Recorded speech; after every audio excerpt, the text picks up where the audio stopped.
Bismillahirrahmanirrahim. Salatu wassalamu ala sayyidil mursalin Muhammadin wa ala alihi wa sahbihi ajmain. Wa ba'd. Alhamdulillah kita bertemu lagi pada hari ini ya. Masih dalam pembahasan kita tentang toharoh atau bersuci.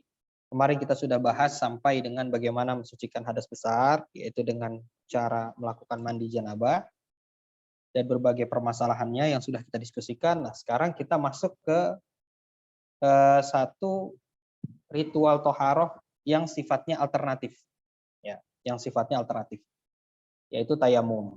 Nah, nanti kita akan bahas sama-sama, tapi sebelumnya mari sama-sama kita mulai dengan membaca basmalah. Bismillahirrahmanirrahim. Mudah-mudahan Allah mudahkan kita dalam belajar, mengajar, dan juga memahami apa yang kita pelajari dan juga mengamalkannya tentunya. Baik, rekan-rekan, adik-adik,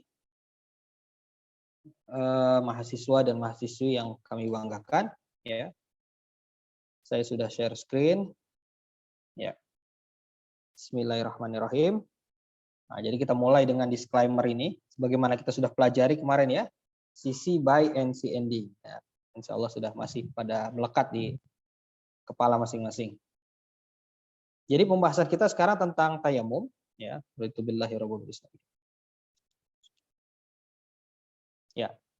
Jadi saya yakin pembahasan tayamum ini sudah banyak dibahas ya, dan sudah banyak kalian pelajari mungkin ketika kalian duduk di bangku sekolah. Tapi kita akan coba lebih spesifik lagi. Kita akan masuk ke perbedaan pendapat dalam tayamum, ya, yang itu cukup krusial dalam tayamum, baik secara ritual, ya, ataupun keadaan-keadaan yang membolehkan kita tayamum ataupun medianya. Karena memang tidak menutup kemungkinan yang kita ikuti itu adalah satu mazhab tertentu, sedangkan yang lain mengikuti mazhab yang lain. Tidak masalah, ya. Selama dia mengikuti satu mazhab, maka yang diikuti insya Allah benar, ya. Karena mazhab itu tidak dibangun kecuali berdasarkan ijtihad para ulama yang sudah turun temurun, ya. Dan semuanya berlandaskan Quran dan hadis itu sudah pasti. Ya. Hanya saja dalam menentukan mana dalil yang paling kuat dari dalil-dalil yang ada, itu mazhab berbeda pendapat, dan itu wajar. Ya. Baik, kita akan masuk ke tayamum, ya. Melakukan ibadah atau ritual itu mencampur adukan satu dengan yang lainnya. Jadi nanti kita lihat perbedaan satu dengan yang lain. Jadi secara bahasa dia artinya bertujuan atau bermaksud.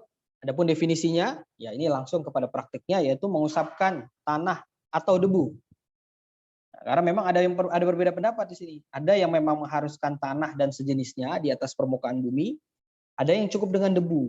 Nah, nanti ada yang cukup dengan debu. Dan itu ada konsekuensi masing-masing. Tanah dan debu yang suci ke wajah dan tangan dengan syarat atau ketentuan tertentu. Ya. Baik. Jadi kalaulah hadas kecil dan hadas besar itu kalau dengan adanya air bisa diangkat dengan ritual wudhu untuk hadas kecil, sedangkan hadas besar itu bisa diangkat dengan mandi janabah. Kalau tidak ada air atau kalau berhalangan untuk tidak bisa menggunakan air dengan banyak sekali halangan, ya, maka kita bisa menggunakan satu ritual, ya, dalam ibadah. Nah, ritual itu disebut dengan tayamum, ya. Jadi dia bisa menjadi alternatif. Nah, apakah sementara atau dia menggantikan? Nah, itu nanti ada perbedaan pendapat di antara ulama, ya. Artinya dia bisa jadi jalan keluar bagi orang-orang yang harus melaksanakan ibadah, harus mensucikan diri, tapi tidak menemukan air, ya, atau juga berhalangan untuk menggunakan air.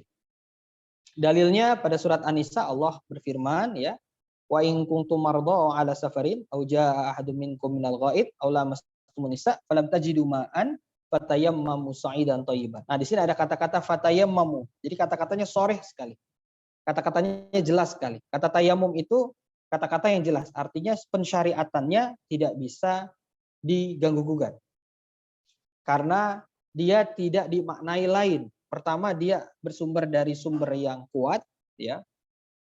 Yang kedua, maknanya tidak ada makna lain, ya, kecuali itu, ya. Artinya tayamum lah. Jadi dalam mohon sebentar, maaf.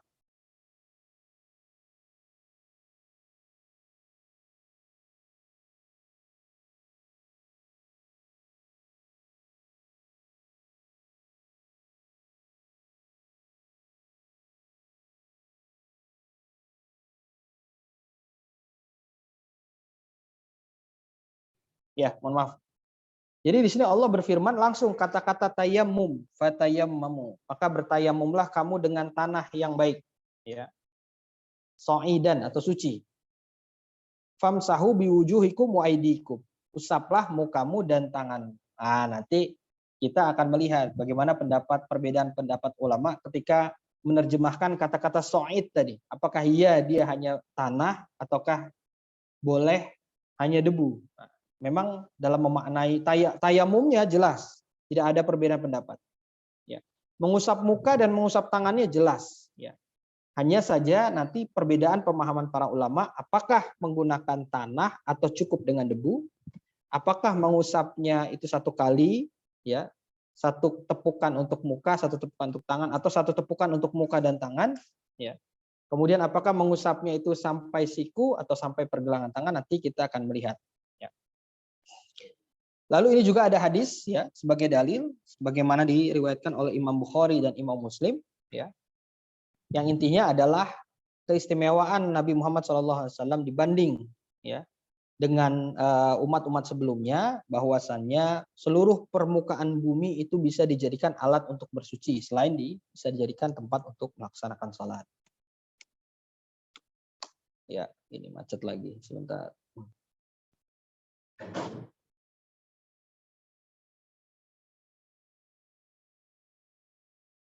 Ya, next. Nah, perbedaannya di sini. Apakah tayamum itu mengangkat hadas, artinya dia sejajar dengan wudhu, atau dia hanya pengganti sementara supaya orang bisa melaksanakan sholat? Memang ada dua pendapat. Pendapat yang diambil oleh mayoritas ulama, jumhur ulama, itu mengatakan fungsinya agar supaya boleh sholat saja. Ya, artinya kita mau sholat nggak ada air, atau kita mau sholat misalkan sakit, ya, lalu kita harus bertayamum.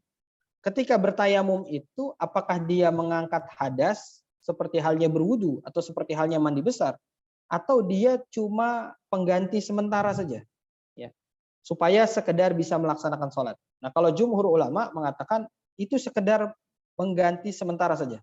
Ya. Nanti ada konsekuensi daripada dua pendapat ini. Nah, kalau pendapat kedua, ini mazhab Hanafi mengatakan dia sejajar. Ya. Artinya kalau sudah tayamum ya sama seperti orang wudhu. Ya. Kan nanti ada konsekuensinya. Kalau tayamum hanya pengganti, berarti setiap sholat harus tayamum lagi. Ya. Setiap sholat fardu ya. Setiap sholat wajib. Jadi zuhur tayamum. Masuk waktu asar meskipun belum batal harus tayamum lagi. Kenapa? Karena dia hanya pengganti sementara. Tapi kalau mazhab Hanafi tidak. Sekali dia tayamum, selama dia belum batal tayamumnya, maka dia bisa sholat lagi. Nah, itu kedudukan tayamum berbeda antara dua pendapat ini. Nah, yang biasa kita pakai itu pendapat yang pertama, pendapat jumhur ulama, termasuk mazhab Syafi'i di situ, ya, yang menganggap bahwasanya tayamum hanya sebagai pengganti sementara. Makanya dalam niat tayamum itu apa? Nawaitu tayamum al istibahatis shalah. Saya meniat melakukan tayamum supaya dibolehkan sholat. Nah, bukan untuk mengangkat hadas. Ya. Jadi bukan untuk mengangkat hadas. Hadasnya tetap ada. Tapi supaya boleh melaksanakan sholat, ya tayamum. Gitu ya. Nah, sekarang konsekuensi dari pendapat satu dan pendapat dua apa? Jadi pendapat satu adalah yang mengatakan dia hanya sekedar pengganti sementara, bukan pengangkat hadas. Yang kedua, pendapat yang kedua mengatakan sebagai pengangkat hadas. Ya. Yang pertama, kalau ditemukan air setelah tayamum, Anda sudah tayamum, ya. Kemudian air datang, hujan turun, ya. Pendapat yang mengatakan itu pengganti, maka tayamumnya gugur. Dia harus wudu atau dia harus mandi besar kalau memang hadas besar. Tapi pendapat yang kedua, pendapat Hanafi, tayamumnya nggak batal, nggak gugur. Ya sudah, ya, karena kita sudah bertayamum, itu sudah menggantikan, sudah sebagai penggantinya wudhu, sudah mengangkat hadas, ya tinggal lanjut ibadah. Ya, baik sholat ya yang kita lakukan karena kita berhadas kecil dengan tayamum atau berhadas besar kita ganti dengan tayamum. Ya, jadi konsekuensi permasalahan pertama, kalau kita sudah tayamum tiba-tiba ditemukan air, ya ditemukan itu dicari ketemu ataupun turun hujan atau bagaimanapun caranya. Kalau pendapat jumhur itu gugur tayamumnya. Jadi tayamumnya otomatis batal. Ya. Yang kedua, mengulang tayamum setiap sholat fardu. Kalau pendapat pertama mengatakan hanya bisa digunakan satu sholat fardu saja. Ya. Kecuali sholat sunnah itu boleh berkali-kali, atau perbuatan yang sunnah boleh berkali-kali. Tapi kalau sholat fardu hanya satu kali saja. Ya. Tapi kalau pendapat yang kedua yang mengatakan dia sejajar dengan wudhu atau sejajar dengan mandi wajib, maka dia boleh digunakan lebih dari satu sholat fardu selama belum batal tayamumnya. Kemudian waktu pelaksanaannya. Pendapat pertama mengatakan masuk waktu sholat. Ya. Jadi karena ini pengganti, kapan kita boleh bertayamum? Boleh bertayamumnya ketika sholat sudah masuk waktunya. Jadi tidak boleh sebelum masuk waktu sholat kita bertayamum, tidak boleh. Menurut pendapat pertama. Kenapa? Karena masih diharapkan air itu ada. Ya. Tapi kalau pakai pendapat kedua, itu seperti wudhu atau seperti mandi wajib. Belum masuk waktu sholat, kita sudah boleh berwudhu. Nah, maka bertayamum pun boleh dilakukan ya sebelum waktu sholat itu masuk. Kemudian yang terakhir, mengutamakan sholat di akhir waktu, menurut pendapat pertama diutamakan. Kenapa? Karena biasanya kalau sudah masuk waktu sholat, tidak ada air, orang pasti mencari.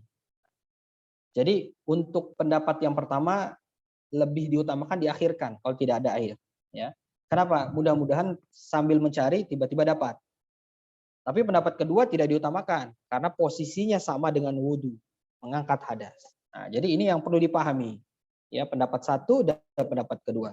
Jadi kalau kita pakai pendapat yang mayoritas, pendapat pertama, karena di Indonesia ini tidak banyak yang menggunakan madzhab Hanafi. Madzhab Hanafi itu biasanya ada di Irak, ya. Kemudian ada di beberapa negara Timur Tengah lainnya, ya. Maka dia pakai pendapat yang kedua. Tapi kita yang di Indonesia, karena kita masuknya adalah kebanyakan madzhab Syafi'i atau sebagian mungkin ada yang mempraktikkan madzhab Hambali, itu kita pakai pendapat yang pertama. Ya. Jadi tayamum itu hanya alternatif saja, jalan keluar sementara saja. Karena dia sementara, maka dia harus ikut aturannya. Ya. Jadi kapan tayamum? Tidak boleh sebelum waktu sholat, harus setelah masuk waktu sholat. Ya. Supaya kita masih punya waktu untuk mencari dulu. Sholatnya pun diakhirkan, di akhir waktu, tidak masalah. Ya, bahkan diutamakan. Jadi itu perbedaan konsekuensi dari pendapat satu dan pendapat kedua. Nanti kalau ada yang mau bertanya silahkan langsung raise hand ya terkait dengan perbedaan pendapat ini. Oke, sekarang kita masuk ke sebab-sebab yang membolehkan seseorang untuk melaksanakan tayamum. Ada dua. Yang pertama ketiadaan air, ya. Yang kedua adalah halangan untuk menggunakan air. Ya. Saya ulangi, yang pertama adalah ketiadaan air. Ya, yang kedua adalah halangan untuk menggunakan air. Nanti kita bahas satu-satu. Nah, ketiadaan air itu artinya memang air secara fakta, secara jelas nggak ditemukan. Ya, biasanya kalau lagi kemarau ekstrim, ya kita cari di sekeliling kita nggak ada air. Ya. Di kawasan mungkin satu RT, satu RW mungkin nggak ada air juga. Satu kelurahan bisa jadi nggak ada air juga. Ya. Karena kenapa? Karena biasanya sumur-sumur yang ada di warga itu, di sumber-sumber mata air itu airnya habis. Ya. Tapi kita tidak serta-merta langsung boleh tayamum. Ya. Kita harus punya usaha. Ya. Karena tayamum ini dibolehkan adanya uzur, adanya halangan. Ya. Maka kita harus berusaha untuk mencari. Ya. Baik mencari melalui fisik kita cari, ataupun kita beli air. Ya. Jadi dua hal, kita mencari benar-benar mencari, ataupun kita datang ke tempat di mana orang jual air. Ya, jadi jangan juga nanti ketika ada satu tempat di situ orang jual air, kita tidak beli air di situ. Ya kalau kita punya uang kita beli air. Itu untuk kita melaksanakan mengganti tayamum kita. Tapi nanti kita akan lihat prioritasnya ya.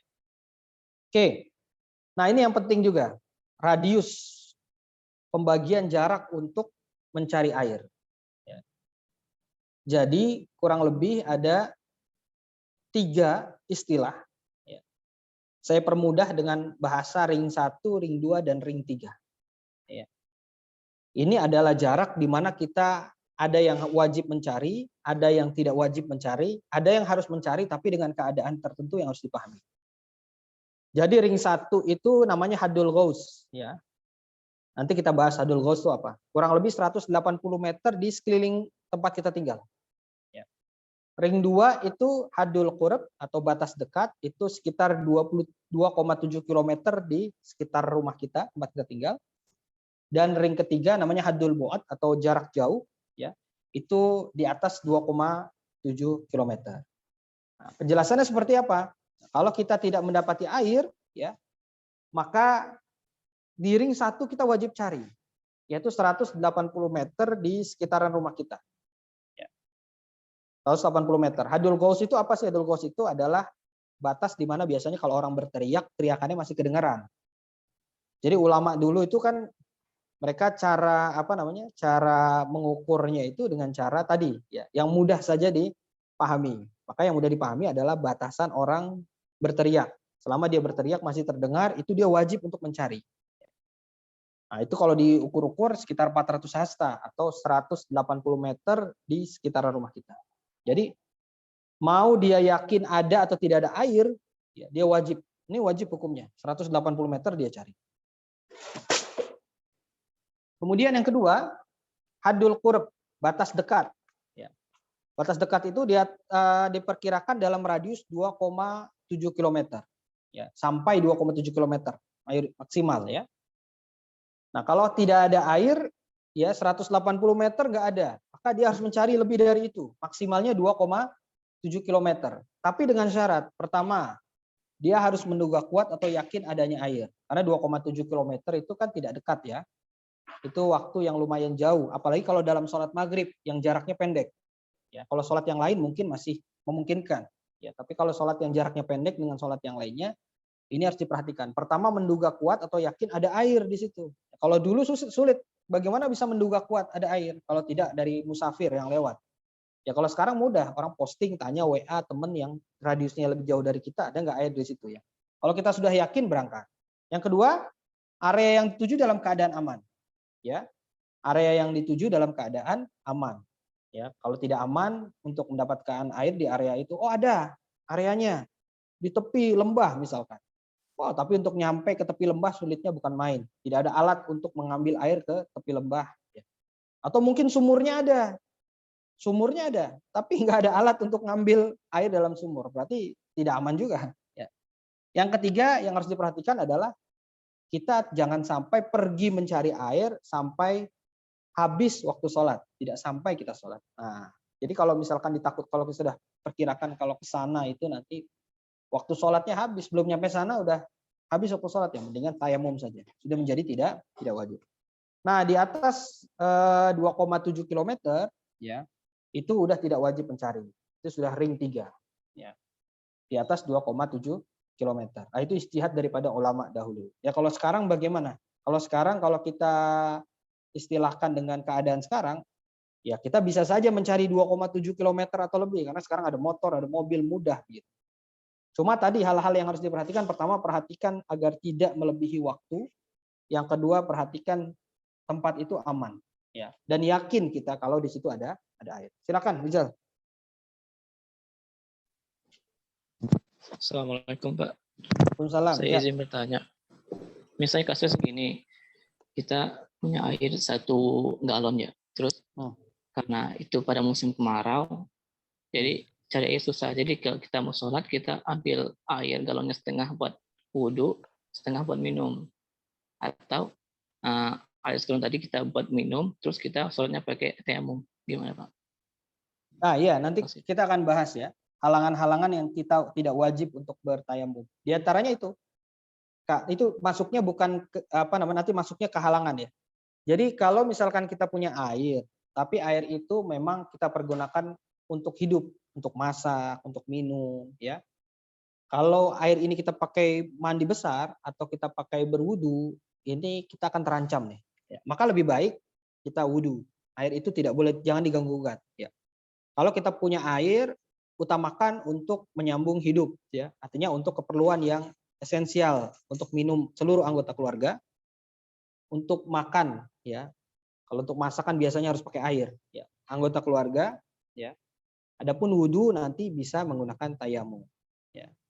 Ya, jadi itu. Kecuali memang kita punya persediaan air yang di luar daripada kebutuhan kita dan kita yakin kita akan dapatkan lagi dengan mudah, nggak masalah. Tapi kalau dalam keyakinan kita, ini kalau kita pakai belum tentu besok dapat air lagi.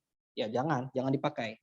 Jadi utamakan untuk menyambung hidup dulu, utamakan untuk minum, untuk makan terlebih dahulu, ya. Gitu. Nah, ini halangannya. Nah, yang tadi ini yang saya sampaikan tadi. Yang pertama sakit ya. Orang sakit kena air, luka atau dia habis kecelakaan. Ya. Sakit kalau misalkan kena air akan lebih berbahaya atau akan memperlambat penyembuhan. Ya. Seorang yang punya nanah apa lain sebagainya yang tidak boleh kena air, ya sudah tayamumkan saja. Ya. Yang kedua, suhu dingin yang ekstrim. Ya, ekstrim ini berarti di luar batas kewajaran lah ya. Nah, biasanya kalau suhu dingin yang ekstrim itu ada di negara-negara dengan 4 musim, ya, yang ada musim dinginnya. Kalau di kita insya Allah tidak ada suhu dingin ekstrim kecuali kalau kalian pergi ke puncak Bromo atau puncaknya apa namanya yang Papua itu gunung, itu baru dikatakan benar-benar ekstrim. Jadi sepanjang saya tinggal di Indonesia, saya belum menemukan yang dinginnya ekstrim. Kalau dingin ekstrim itu ketika kita wudhu, ya itu membahayakan, ya. Sangat membahayakan bagi kesehatan. Bukan cuma sampai ke kulit, tapi sampai ke tulang ya. Jadi biasanya kalau di daerah di mana ada musim dinginnya, ya kita apa namanya kita berwudu kita harus hangatkan dulu airnya. Ya, jadi kalau kita bisa hangatkan airnya ya kita wudu dengan air hangat. Tapi kalau airnya tidak bisa dihangatkan dalam bentuk beku, apalagi turun salju, ya kita diberikan rukhsah keringanan untuk bertayamum. Terus kemudian yang ketiga, keterbatasan air. Nah, tadi yang ditanyakan, ya, airnya bukan nggak ada. Cuma airnya terbatas untuk minum, airnya terbatas untuk masak, terbatas untuk menyambung hidup. Maka boleh tayamum. Yang keempat, keterbatasan waktu. Ya, habis waktu sholat. Kenapa? Karena terlalu jauh jarak yang ditempuh untuk mengambil air. Yang terakhir, keterbatasan untuk menjangkau air. Airnya ketahuan, letaknya ada, airnya ada. Tapi ketika kita ingin menjangkau air, kita pakai motor atau pakai mobil, mobilnya kita tinggal di satu tempat, kita harus turun ke lembah atau turun ke sungai yang jauh dari tempat kita menaruh kendaraan tadi. Kalau kita takutkan kendaraan itu hilang, ya, maka jangan, tidak perlu. Ya. Atau yang kedua, sarana untuk mengambil airnya nggak ada. Contohnya kita melihat air di lembah, tapi untuk sampai ke lembah itu terlampau ekstrim. Ya. Untuk kita bisa sampai ke situ. Lahannya atau jalannya terlampau ekstrim, sulit sekali ya. Jangan-jangan kalau sudah sampai situ sulit naik lagi ke atas atau membahayakan dan lain sebagainya. Maka itu boleh kita tayamum. Atau nggak ada sarananya. Ya tiba-tiba kita sedang berjalan di satu padang yang luas begitu ya. Atau satu daerah ada di sumur, itu ada, dalamnya ada air. Tapi kita nggak punya peralatan untuk mengambil air dari sumur. Dan kalau kita nyemplung ke sumur itu akan membahayakan nyawa kita. Lebih baik tidak. Ya, jadi Islam itu mudah. Artinya kalau kita punya halangan berdasarkan keyakinan itu akan membahayakan kita, ya. Berdasarkan keyakinan kuat ya, berdasarkan keyakinan kuat kita itu akan membahayakan kita, tinggalkan, tidak masalah. Nah, jadi Islam itu mudah. Jadi jangan sampai nanti karena melihat air kemudian dia lari ke tempat itu ternyata tempatnya sangat sulit untuk dijangkau, lembah yang sangat jauh, kemudian ya lelah ya untuk naik lagi ngambil air. Itu ngambil air kan bukan sesuatu yang enteng. Ngambil air itu berat. Anda bawa satu jirigen saja, Anda bawa jalan 1 kilometer, Anda ngos-ngosan ya dengan berjalan. Apalagi Anda harus naik turun lewati lembah. Nah, itu lebih-lebih. Ya, oleh karena itu Islam tidak mempersulit Anda untuk melakukan ibadah. Oleh karena itu tayamum bisa jadi solusi. Tapi juga jangan dipermudah-mudah banget. Artinya kalau tidak dikatakan sulit dan kita yakin bisa ya sudah ya kita cari airnya, kita ambil air. Ya itu berdasarkan keyakinan kita. Oke, kemudian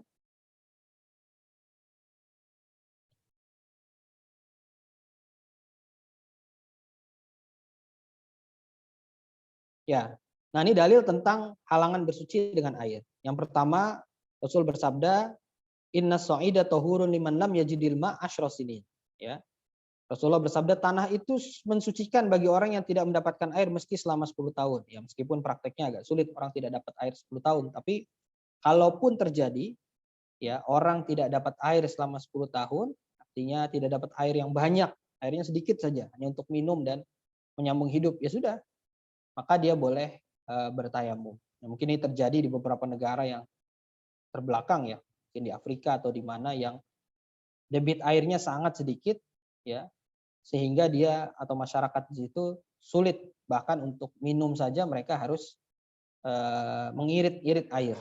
Mungkin ini terjadi di beberapa daerah yang punya kekeringan ekstrim setiap tahunnya, atau di daerah yang memang debit airnya sangat sedikit. Ya. Kalau di kita akan mengatakan ya sulit kita dapat daerah yang seperti ini, karena insya Allah Indonesia itu airnya banyak, ya tidak debit airnya tidak kekurangan, bahkan sampai banjir ya. Kemudian ada juga ya ketika salah seorang dari sahabat tertimpa batu, kepalanya pecah, artinya kepalanya luka yang sangat dalam gitu ya. Kemudian dia bertanya kepada sahabat yang lain, ya. Terus boleh nggak saya bertayamum aja katanya. Nah sahabat yang satu lagi dia nggak paham, ya. Artinya dia menjawab bukan berdasarkan keilmuannya, ya. Dia menjawab berdasarkan apa yang sok tahu begitu menjawabnya. Terus dia bilang nggak boleh, kamu nggak boleh mengganti mandi wajibmu dengan tayamum. Ya, jadi ketika itu orang yang terluka itu ketika tidur dia junub, dia harus mandi wajib. Ya, pas bangun bingung. Ya, kalau kepala kena air bahaya nih, kepalanya ya lukanya sangat berat. Nah, sahabatnya mengatakan nggak boleh. Ya, kamu harus pakai air katanya gitu. Padahal yang bertanya sudah benar, boleh nggak saya ganti dengan tayamum? Nah, akhirnya karena dijawab oleh sahabat yang sok tahu tadi, yang tidak benar-benar sebenarnya tidak paham, ya akhirnya dia mandi juga dengan air. Nah, kemudian akibatnya meninggal. Lalu Rasulullah marah ya, sempat marah. Kenapa kamu nggak bertanya? Ya, karena sebenarnya cukup saja ya kamu bertayamum. Jadi tidak perlu sampai mengorbankan nyawa. Nah, jadi sekali lagi Islam itu mudah, tapi jangan dimudah-mudahkan. Ya. Tidak bisa sholat berdiri, bisa duduk dan lain sebagainya. Tidak bisa menggunakan air karena luka, ya cukup bertayamum. Ya, jadi itu. Ini sifat tayamum Rasul dari hadis Bukhari dan Muslim. Ya. Yang pertama cukup ya menepuk tanah sekali, kemudian mengusap tangan kiri di atas tangan kanan, ya, dan wajahnya. Ya, artinya ini cara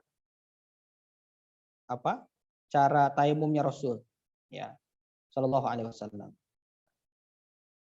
Nah, nanti kalian bisa baca hadisnya, ya. Tapi dalam fikih memahami hadis satu dengan hadis yang lainnya kadang berbeda.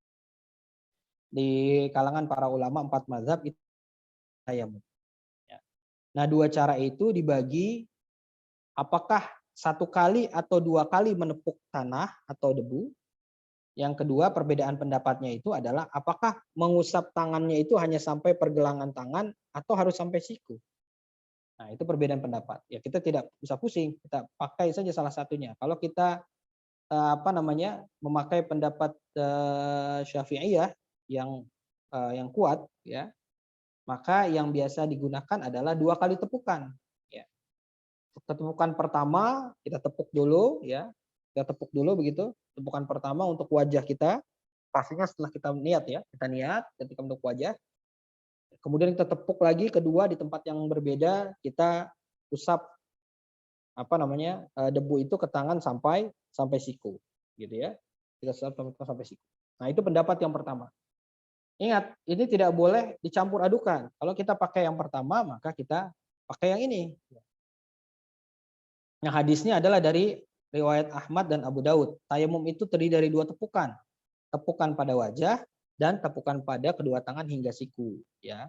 Dan juga mereka mendalilkan wudu saja sampai marafiq, sampai ke siku. Makanya ini pun tayamum harus sampai siku. Nah, itu pendapat yang pertama. Tapi kalau pengen pakai pendapat yang kedua, Malikiyah, Hanabilah termasuk Syafi'iyah, tapi dia di pendapat yang lama, pendapat yang kedua dari Syafi'iyah, dia cukup 1 tepukan saja, ya. Dan 1 tepukan itu bisa digunakan untuk mengusap wajah dan 2 tangan sekaligus. Tapi tangannya cukup sampai pergelangan tangan. Jadi prakteknya colok, ya, wajah sudah langsung tangan sampai pergelangan tangan, sudah selesai. Nah, ya. Jadi itu praktek yang kedua. Jadi jangan sampai kalau kalian hanya mengusap sampai pergelangan tangan, kalian 2 kali tepukan, nggak bisa. Ya, jadi itu namanya mencampur talfik antara satu mazhab dengan mazhab yang lain. Jadi prakteknya cuma 2. Pertama, kalau mau sampai siku maka 2 kali tepukan. Tepukan pertama untuk wajah, tepukan kedua untuk tangan sampai siku, gitu ya. Biasanya prakteknya seperti ini, ya. seperti ini, kemudian yang ini sampai sini. Kalau yang kedua, maka 1 kali tepukan saja. Wajah, jangan dilepaskan dulu, langsung ke tangan sampai pergelangan tangan. Nah, udah selesai. Dan itu cuma 1 kali usapan. Gitu. Ya. Oke. Nah, ini kalau prakteknya antar 4 mazhab seperti apa tayamum. Nah, kalau kita dalam mazhab Syafi'i, pertama jangan lupa niat, rukun. Ya, rukun itu kalau dalam mazhab Syafi'i niatnya itu dalam hati dan dilakukan di saat mengusap wajah. Ya, kalau sebelum melakukan sebelum kita mengusap wajah kita niat, ya niatnya itu niat sunnah, melafalkan. Ya saya niat mau tayamum gitu saja. Ya, ketika mengusap wajah tayamum karena Allah begitu ya. Saya niat tayamum karena Allah supaya bisa sholat. Rukun mazhab Syafi'i. Basmalah sunnah. Ya. Mengusap wajah dan tangan dengan tanah itu menurut mazhab Syafi'i itu rukun. Ya. Seluruh mazhab itu rukun. Itu ijma'. Ijma' itu artinya semuanya sepakat. Menyela-nyela jari saat tayamum itu sunnah dalam Syafi'i. Maliki rukun. Sekali usap rukun. Itu ijma'. Artinya semua mazhab sepakat kalau dalam tayamum usap kemudian mendahulukan yang kanan itu sunnah. Jadi kalau dalam tayamum ini unik. Anda mendahulukan yang kiri pun sah, ya. Karena mendahulukan yang kanan itu dia di sini sunnah. Kemudian tahjil itu tidak disarankan. Tahjil itu melebihi batas yang diusap. Jadi kalau dalam wudhu kita kan disarankan untuk tahjil, melebihi batas, sedikit melebihi batas. Ya kita lebihi batas sedikit kena dagu bawah gitu. Ketika tangan kita agak lebihi batas sedikit ya ke siku bagian atas. Ketika kaki ya kita batas sedikit ya hampir mengenai betis atau mengenai betis. Gitu. Itu kan disunahkan kalau dalam wudhu. Tapi kalau dalam tayamum tidak sunnah. Mualah berkesinambungan sunnah, kemudian tertib itu rukun. Menurut mazhab Syafi'i tertib itu rukun. Jadi harus tertib dulu dimulai dari wajah dulu, kemudian ke tangan sampai dengan siku. Tapi kalau mazhab dan mazhab Maliki tertib itu sunnah. Jadi dia bisa dari tangan dulu baru ke wajah. Ya, itulah adalah perbedaan pandangan 4 mazhab. Tapi prakteknya adalah 2 tadi, ya. Prakteknya adalah 2 tadi. Apakah kita mengambil pendapat Syafi'i dan juga Hanafi tadi ya, yang melakukan 2 tepukan. 1 tepukan wajah, 1 tepukan untuk tangan sampai siku, atau pendapat yang kedua 1 kali tepukan untuk wajah dan tangan sampai pergelangan tangan saja. Nah, apa aja hal-hal yang membatalkan tayamum? Yang pertama segala hal yang membatalkan wudhu. Ya, segala hal, semua hal yang membatalkan wudhu otomatis membatalkan tayamum. Apa yang membatalkan wudhu sudah kita bahas. Kemudian ditemukan air, ya ini dalam mazhab Syafi'i, ya dalam jumhur ulama yang mengatakan dia hanya sebagai pengganti saja. Jadi kalau tiba-tiba kita sudah tayamum, tiba-tiba turun hujan, ya kita batalkan tayamum kita. Dirinya gugur kalau kita ambil atau untuk mandi besar. Nah ini juga yang banyak jadi perbedaan pendapat. Pakai tanah atau debu. Nah, sekarang pertanyaannya, pakai tanah atau pakai debu? Ya. Jadi memang sebagian ulama mengatakan tanah atau yang sejenisnya. Yang terhampar di atas bumi itulah yang digunakan untuk tayamum. Ya. Karena mereka mengatakan so'id dan toyiban itu, turab itu artinya ya tanah. Gitu. Bahkan kalau kalian pergi ke jual tanah, ya jual tanah, bukan jual tanah dalam artian ini, tapi jual tanah dalam satu kantong, untuk kantong plastik gitu. Untuk apa tanahnya itu? Tanahnya itu untuk dibawa-bawa, kalau tidak dapat air, bisa digunakan untuk tayamum, bisa di pesawat atau di mana. Ya. Jadi ada 2. Nah, pendapat yang kedua, tidak perlu pakai tanah, pakai debu. Ya. Ini perbedaan pemahaman dalam memahami kata turab tadi. Ya. Debu itu apa sih? Debu itu kan sesuatu yang tipis, lembut, yang menempel di seluruh lapisan benda, ya, yang tidak basah. Jadi kalau kita perhatikan di seluruh lapisan benda di sekeliling kita yang kering, itu pasti ada debunya. Cuma bedanya apakah debunya tebal atau tipis. Ya, kalau benda itu tidak pernah tersentuh, dibiarkan begitu saja dalam jangka waktu yang lama, maka dia debunya akan menebal. Nah, itu baru kita bisa lihat secara kasat mata. Itu ada debunya. Yang kita bilang kotor begitu ya. Tapi kalau misalkan tempat itu rutin untuk dibersihkan, ya. Maka debunya ada tidak? Debunya tetap ada. Hanya saja debunya tipis sekali. Ya, tipis sekali. Nah, inilah dia perbedaan, boleh hanya menggunakan debu meskipun tipis, ataukah harus menggunakan tanah atau apapun yang ada di atas permukaan bumi. Ya apapun ya, di atas permukaan bumi ada tanah, ada batu, ada kerikil. Tapi kerikilnya bukan diambil ya, tapi kita hanya menepukkan tangan ke kerikil, menepukkan tangan ke tanah, atau pasir di padang pasir ya. Nah, jadi dua pendapat itu pun ada konsekuensi yang berbeda. Konsekuensinya apa? Kalau yang mengatakan harus menggunakan tanah, maka tidak boleh bertayamum di tempat-tempat yang ada di sekeliling kita. Kalau dalam perjalanan bertayamum di kursi pesawat, kursi kereta, kursi bus nggak boleh. Ya. Bertayamum di jendelanya pesawat, jendelanya kereta atau benda-benda nggak boleh.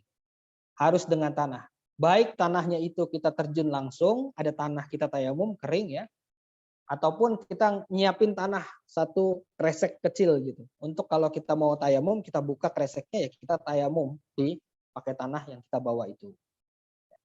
Itu pendapat yang pertama. Nah, pendapat yang kedua, boleh menggunakan debu yang menempel meskipun dia tidak kasat mata. Nah, ini contohnya ini. Mbak-mbak atau ibu-ibu ini sedang bertayamum nih, ya. Dia tayamumnya di mana? Di kursi, ya, di kursi kereta atau kursi pesawat, mungkin kursi pesawat ini. Kalau kita pakai pendapat yang kedua, maka kita meyakini bahwa di setiap benda itu pasti ada debu, dan kita tahu, kita melihat ya. Biasanya kalau ada sinar matahari itu masuk ke dalam rumah, kita lihat ada yang berterbangan, itu debu ya, kecil-kecil itu ya, dan dia pasti menempel di seluruh tempat dimanapun benda yang ada di sekeliling kita. Nah, jadi kalau pakai pendapat kedua boleh kita bertayamum di dimanapun tempat meskipun di kendaraan kita, ya, asalkan dia kering dan dia tohir, dia suci. Nah, jadi silakan. Kalau saya melihat keadaan, kalau dalam keadaan kita memungkinkan untuk bertayamum di tanah, kita tayamum tanah. Ya, hati-hati asal jangan ada kotoran di situ dan dalam keadaan kering. Ya. Kalau tidak memungkinkan kita bertayamum di tanah, kita tayamum dengan debu, ya, debu yang menempel di benda-benda. Ya, tapi usahakan jangan yang terlalu tipis. Ya, usahakan carilah debu yang dia nampak, begitu ya. Baru kalau tidak menemukan debu yang benar-benar nampak, baru ini opsi terakhir. Kita bertayamum dimanapun yang memungkinkan kita bertayamum meskipun debunya itu tipis. Nah, cuma satu hal yang perlu diperhatikan, untuk kita berwudu sebenarnya tidak perlu kita membutuhkan air yang banyak. Artinya kita bawa satu spray parfum dan kita isi dengan air, itu kita bisa berwudu. Ya. Meskipun hanya dengan satu spray air, ya. Tapi tidak semua kita usap, kita basuh. Yang kita basuh adalah hanya yang wajibnya saja, yang rukunnya saja. Apa itu? Wajah, tangan sampai siku, kemudian kulit kepala dan kaki. Ya. Sebenarnya kita pakai spray juga tidak masalah. Nah, biasanya orang ketika umroh atau haji, mereka bawa satu spray begitu, atau aqua kecil sekali. Itu untuk apa? Bukan untuk minum, ya. Itu untuk berwudu. Kalau batal wudu ketika sedang tawaf atau sedang berada di Masjidil Haram. Kenapa? Karena jarak untuk berwudu itu jauh sekali. Ya. Maka kalau memungkinkan kita untuk masih bisa berwudu di kendaraan, lebih baik berwudu meskipun dengan spray kecil. Ya.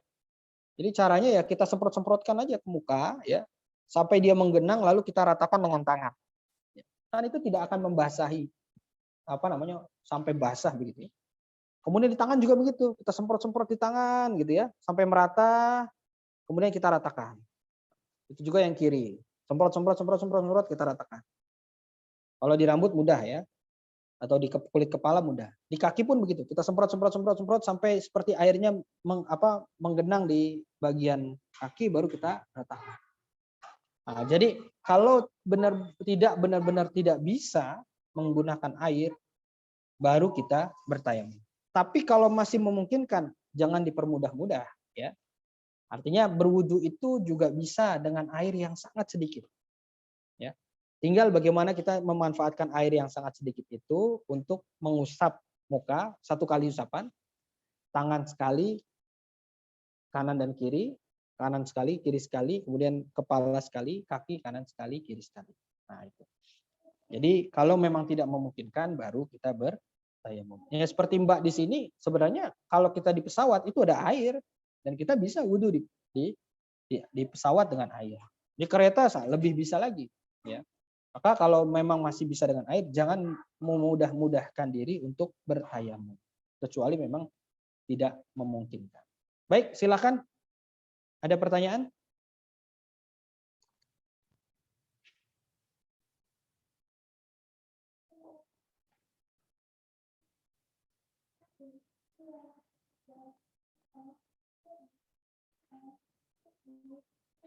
Sudah, ya. Saya hitung sampai 3. Kalau tidak ada pertanyaan, maka saya anggap semuanya sudah paham tentang apa yang disampaikan barusan. 1, 2, 3. Oke, baik. Ya.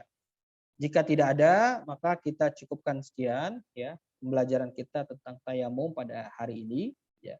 Jangan lupa nanti di hari Sabtu untuk menghadiri program tahsin, ya. Dan juga ini sudah masuk pekan ke-6, ya. Artinya ini pekan sebelum pekan terakhir nanti sebelum kita UTS, ya. Nanti seperti biasa ada tugas yang teman-teman harus lakukan, ya. Di pekan UTS ini yaitu mentranskrip, ya, menulis ulang video-video yang ada di layar. Nanti akan dibagi oleh kakak kelas, tolong dibagi ke dalam 14 kelompok, ya. 7 kelompok ini berkewajiban untuk mengerjakan sebelum UTS dan 7 kelompok lainnya nanti setelah UTS, ya. Sama seperti kemarin, ya. Harap ditulis sedetail mungkin dan serapih mungkin, masing-masing kelompok menuliskan namanya dan masing-masing orang diketahuan dari detik keberapa atau menit keberapa sampai menit keberapa, dan saya akan cek, ya. Saya akan cek. Itu saja, sukses dan sehat semuanya. Assalamualaikum warahmatullahi wabarakatuh. Waalaikumsalam warahmatullahi wabarakatuh. Terima kasih, Pak.